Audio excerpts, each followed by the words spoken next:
আমরা প্রতি বছরই একটা বস্ত্রদান শিবির করি এবং ব্লাড ডোনেশন ক্যাম্প করি। মানুষের এলাকার মানুষ, আমাদের এই 22 নম্বর ওয়ার্ডের মানুষরা যারা বিপদে পড়ে প্রত্যেকে আমাদের ক্লাবে আসে।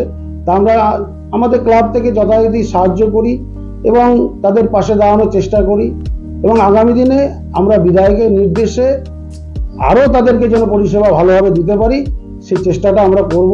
এবং আমাদের প্রত্যেক ক্লাবের কর্মকর্তারা কোনো ঝামেলার মধ্যে যেতে চায় না, কোনো ঝুট ঝামেলায় থাকতে চায় না এবং আমাদেরকে কেউ বা কারা এই ঝুট ঝামেলার মধ্যে ইচ্ছাকৃতভাবে জড়ানোর চেষ্টা করছে।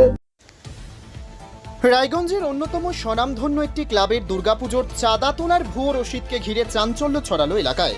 প্রসঙ্গত, রায়গঞ্জের চৈতালি ক্লাবের পুজো এবার পা রাখল 58তম বর্ষে। এদিন সন্ধ্যায় ক্লাব সভাপতি অজয় সাহা জানান, কলেজপাড়া এলাকায় কিছু ছেলেরা এই ক্লাবের নাম করে দুর্গাপুজোর চাঁদা আদায় করতে যায় বলে তিনি জানতে পারেন। পরে খোঁজ নিয়ে তাদের ছবি ও ভিডিও দেখে বুঝতে পারেন ওই ছেলেদের সঙ্গে চৈতালি ক্লাবের কোনো সম্পর্ক নেই। এক প্রকার ভুয়ো রসিদ চাপিয়ে চাঁদা আদায় করার এই অপচেষ্টার বিরুদ্ধে রায়গঞ্জ থানায় লিখিত অভিযোগও জানানো হয়। তিনি আরো বলেন, তারা বিভিন্ন জায়গায় বলছেন চৈতালি ক্লাব এবার পুজোর অনুদান নেবেন না, যা সর্বৈব মিথ্যা। তারা শুরু থেকেই তৃণমূল কংগ্রেস দলের সঙ্গে যুক্ত এবং এই অর্থ পাওয়ায় পুজোর মাঝেই বস্ত্রদান, রক্তদান সহ বিভিন্ন সমাজসেবামূলক কাজগুলি করতে পারেন বলে জানিয়েছেন। কেউ বা কাহারা বারে বারে এই দুর্গাপুজোর প্রাক্কালে তাদের ক্লাবকে কুলসিত করার চেষ্টা করে চলেছে। সে কারণেই এর বিরুদ্ধে অভিযোগ দায়ের করেন ক্লাব কর্তৃপক্ষ। এমনকি ক্লাবের পৃষ্ঠপোষক কৃষ্ণ কল্যাণীকেও এ বিষয়ে জানাবেন বলে জানিয়েছেন তিনি। তাদের সঙ্গে অন্য কোনো ক্লাব বা কারোরই এমন সম্পর্ক নয় যা ক্ষতিকারক। তবুও এই ধরনের ঘটনা কেন ঘটে চলেছে এ বিষয়ে প্রশাসন খোঁজ নিয়ে সদর্থক ভূমিকা পালন করবে বলে আশাবাদী ক্লাব কর্মকর্তারা। তবে এই সব চাপে ফেলে তাদের পুজো বা ক্লাবকে কখনোই কালিমালিপ্ত করা যাবে না বলে জানিয়েছেন অজয় সাহা। আমার নাম হলো অজয় সাহা, আমি ক্লাবের সভাপতি দায়িত্বে আছি। কি সমস্যা হয়েছে? আমাদের কাছে সকালবেলা একটা ফোন আসে, কলেজপাড়া থেকে এক পরিচিত লোক ফোন করে যে তোমাদের ক্লাবের নাম করে দু তিনটে ছেলে আমাদের বাড়িতে চাঁদা তোলার জন্য এসছে। তা আমি যথারীতি অবাক হয়ে যাই ওনার কথা শুনে। আমাদের তো এখনো চাঁদা তোলার কোনো রকম প্রসিডিওর চালু হয়নি এবং আমরা চাঁদা তুলতে কলেজ পাড়ার দিকে তো কোনোবারই বের হয় না। আর চাঁদা তুলি যথাযথ আমরা পাড়া কালেকশনটা করি বিশ্রাম পূজার পরের থেকে। এবং আমাদের যে যে দু তিনটা ছেলে আমরা ফুটেজ দেখেছি তারা আমাদের ক্লাবের কোনোদিন আমরা দেখিনি তাদেরকে, বা তাদেরকে আমরা আমাদের চিনি এমনি, কিন্তু তারা আমাদের ক্লাবের সঙ্গে কোনো যুক্ত নয়। এবং যে রসিদটা ওরা ব্যবহার করছে সে রসিদ আর আমাদের রসিদ পুরোটাই আলাদা।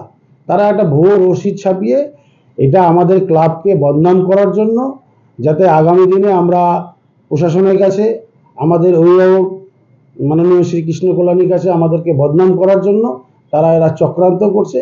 এখানে আমি জানি না কে বা কারা এই চক্রান্তের মধ্যে জড়িত আছে, তবে আমরা আমাদের অভিভাবক মাননীয় কৃষ্ণ কল্যাণী মহাশয়কে বলবো এই ব্যাপারটা একটু গুরুত্ব করে দেখে, এবং প্রশাসনকে বলবো যে তাদেরকে চিহ্নিত করে তাদের আইনত ব্যবস্থা নিয়ে যে এটা করণীয় সেটা যেন করে। আমরা প্রশাসনের প্রতি আমাদের আস্থা, বিশ্বাস, ভরসা দুটোই আছে।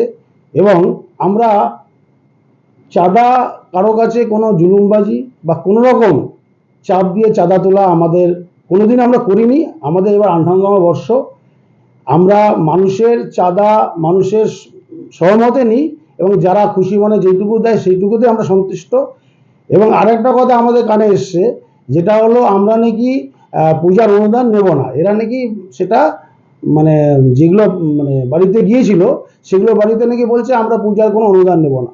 আমরা প্রথমত একটাই বলতে চাই, আমাদের ক্লাব এটা তৃণমূলের জন্মলগ্ন থেকে এই ক্লাব হয়ে আসছে এবং আমরা বিধায়কের সঙ্গে আমরা টাচে আছি, সবসময় থাকি এবং উনি আমাদের অভিভাবক। ওনার কথা মতো আমরা, ওনার নির্দেশে আমরা এই ক্লাব চালাই এবং উনি আমাদেরকে যে পরামর্শ দেয় সেই পরামর্শে আমরা চলি।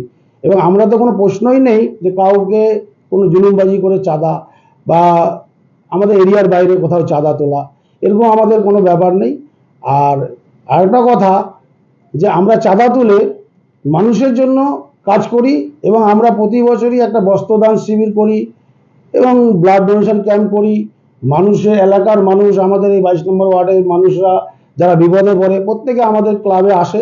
তা আমরা আমাদের ক্লাব থেকে যথারীতি সাহায্য করি এবং তাদের পাশে দাঁড়ানোর চেষ্টা করি এবং আগামী দিনে আমরা বিধায়কের নির্দেশে আরও তাদেরকে যেন পরিষেবা ভালোভাবে দিতে পারি সেই চেষ্টাটা আমরা করব এবং আমাদের প্রত্যেক ক্লাবের কর্মকর্তারা কোনো ঝামেলার মধ্যে যেতে চায় না, কোনো ঝুট ঝামেলায় থাকতে চায় না এবং আমাদেরকে কেউ বা কারা এই ঝুট ঝামেলার মধ্যে ইচ্ছাকৃতভাবে জড়ানোর চেষ্টা করছে। আমরা মাননীয় বিধায়ক সাহেবকে বলবো, আমাদের দাদা, আমাদের অভিভাবক এবং আমাদের গার্জেন, উনি এই ব্যাপারটা দেখবে এবং প্রশাসনকে আমরা কমপ্লেন করেছি, প্রশাসন বলেছে তারা উপযুক্ত ব্যবস্থা গ্রহণ করবে। আমরা এইটুকু আশাবাদী এবং জনসাধারণের উদ্দেশ্যে একটা কথাই বলবো, কেউ যদি এরকম কোনো ভুয়ো রসিদ নিয়ে তাদের কাছে চাঁদা তুলতে বা কোনো জুলুমবাজি করতে যায়, তারা যেন আইনের কাছে দ্বারস্থ হয় এবং আমাদের ক্লাবের কর্মকর্তা যোগাযোগ করে এবং আমাদের ক্লাবের এসে যেন যোগাযোগ করে। আমাদের এরকম কোনো ব্যাপার নেই আমরা কলেজ পাড়া গিয়ে চাঁদা তুলবো বা এরকম কোনো আমাদের ডিসিশন এখনো হয়নি। এইটুকু আমি আপনাদের মাধ্যমে জনসাধারণকে জানাতে চাই। দাদা বলছি, বেশ কিছুদিন আগে শোনা গেছিল যে আপনাদের এই ক্লাবের এক সদস্যের উপরে হামলা হয়। এর আগের বছর পুজোতেও আপনাদের একটা সমস্যার সৃষ্টি হয়েছিল। তো বারে বারে আপনাদের ক্লাবকেই টার্গেট করা হচ্ছে, এর পেছনে কি কারণ বলে মনে হচ্ছে? এটা তো আমরা এটাই বুঝতে পারছি না। আমরা তো কারোর সঙ্গে ঝামেলা জড়াতে চাই না, কারোর সঙ্গে আমাদের কোনো রাগ নেই, অভিমান নেই।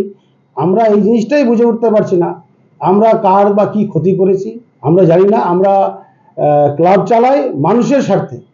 আমরা ক্লাবের যারা সদস্যরা আছে প্রত্যেকে ক্লাবের যারা মানে সদস্য বিপদে পড়লে তাদের পাশে থাকা এবং ওয়ার্ডবাসী বিপদে পড়লে তাদের পাশে থাকা এবং আমরা বিভিন্ন রকম এমন কর্মকাণ্ড করতে চাই যেন মানুষের জন্য কিছু করতে চাই, কিন্তু আমরা আমাদের কিছু বুঝে উঠতে পারছে না তারা কেন আমাদেরকে এই ঝামেলার মধ্যে জড়াতে যাচ্ছে বা কেনই বা আমাদেরকে এই সমস্যার মধ্যে ফেলতে যাচ্ছে।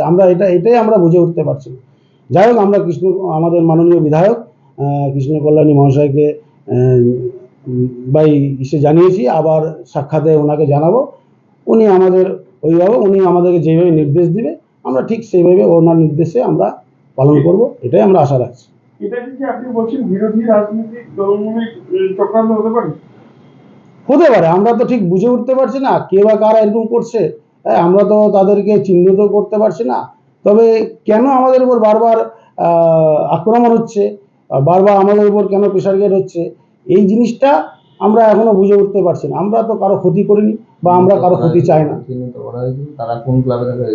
এবং আমরা ভিডিও ফুটেজটা অলরেডি প্রশাসনকে দিয়েছি, আমাদের বিধায়ক মহাশয়কে দিয়েছি এবং তারা চিহ্নিত করে তাদেরকে ধরে তাদেরকে উপযুক্ত আইনত ব্যবস্থা করবে।